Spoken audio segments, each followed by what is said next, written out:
In the heart of Lagos, they say the city never sleeps.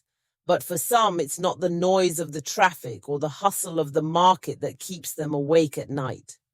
No, for some, it's the haunting memory of a name, Chief Gobade. In the streets of Lagos, there lived a man who everyone believed to be a savior. Chief Gobade, they called him. A philanthropist of the highest order, built schools, funded hospitals, opened orphanages. They said he fed the hungry, clothed the poor, and cared for the sick. He had a reputation that could make even the hardest-hearted man weep with admiration. People would gather in his compound, a large mansion on the outskirts of the city, to sing his praises. A good man, they'd say, the saint of Lagos. They spoke of him as if he were sent by the heavens themselves, like some sort of guardian angel. But those who were close to him, the few who could see behind the polished facade, knew better. The people, they were blinded. They couldn't see the darkness that lingered in his shadow. He used his position, his money, and his influence to conceal the ugliest side of himself, his power and cruelty. But he made sure to shield his own blood, his family, from the monstrous truth. The ones he trafficked didn't matter. They were invisible to the world, just numbers to him. Names he could erase from memory with a flick of his hand. But that was before they met ADAOBI.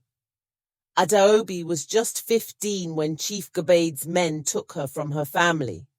Her community Mushin in Lagos was poor, yes, but she had dreams.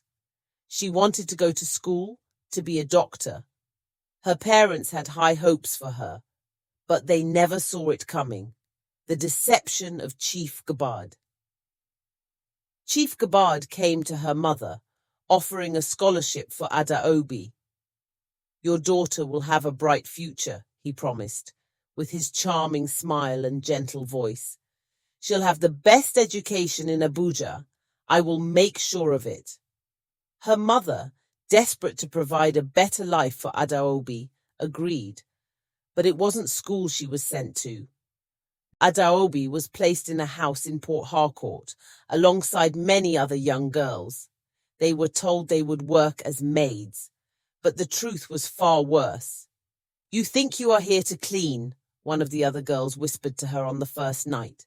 "This is a prison, and Chief Gobade is the warden." For the next few months, ADAOBI was subjected to unspeakable horrors. She was beaten, starved, and forced into servitude. They moved her from city to city, Abuja, Port Harcourt, and back to Lagos.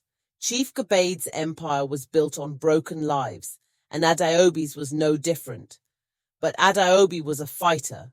Her spirit was unbreakable. Every day she told herself, "I will survive.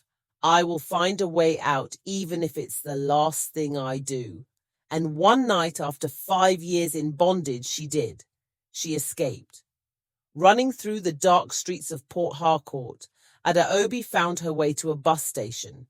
She barely had enough money to buy a ticket to Lagos, but she didn't care. She begged for money. Her mind was set. She had to get home. She had to tell the world what Chief Gobade had done. But when she finally made it to Lagos, she was met with disbelief. The people didn't want to hear it. They didn't want to believe the man they had trusted for so long could be capable of such evil. Even her mother was not having it, as Chief Gobade sends her monthly allowance and has been supporting the family. ADAOBI was devastated and felt betrayed. Why does her mother need convincing to believe her? She is her blood that should be enough to trust her words over a total stranger. With no other option, she went to the police, but they turned her away. "Where's your proof?" they asked, as if they needed more than her word. She went to the media, but the reporters wouldn't touch her story. "No one will believe you, my dear. Expect you provide a solid proof," they said. Chief Gobade has too much influence. Even when she approached activists and human rights organizations, she was met with the same response. They could do nothing. She was just another woman who had fallen through the cracks. A broken piece in a system that didn't care. ADAOBI was left with nothing but anger and despair. But you see, my dear, it wasn't just ADAOBI who suffered. There were others too. In the dark corners of the house where ADAOBI was kept, she made friends. Zainab was one of them. A bright-eyed girl from the north, Zainab had once dreamed of becoming a teacher. But here, in the hands of Chief Gobade, those dreams were dying. They whispered to each other in the dead of night, comforting one another with words of hope. But deep down, they knew they were trapped in a nightmare they couldn't escape. Yet things got darker. The small, innocent children they were forced to care for started disappearing one by one. ADAOBI saw them taken, and she heard what became of them, harvested for their organs. These young girls, barely teenagers, were slaughtered to feed the wealthy and powerful who would pay any price for a fresh organ. Zainab often cried in the night. "ADAOBI," she said, "why are they killing us like this? What have we done to deserve this?" ADAOBI didn't have answers. She only had the will to survive. But then something happened that broke her completely. One evening, a small argument broke out over a bowl of rice. Zainab had dropped it by accident, and when one of the guards saw, he flew into a rage. He beat Zainab mercilessly, despite her pleas. ADAOBI ran forward, trying to protect her friend, but the guard pushed her away. In the end, Zainab was left lying on the floor, her body still, her face unrecognizable. Zainab was gone.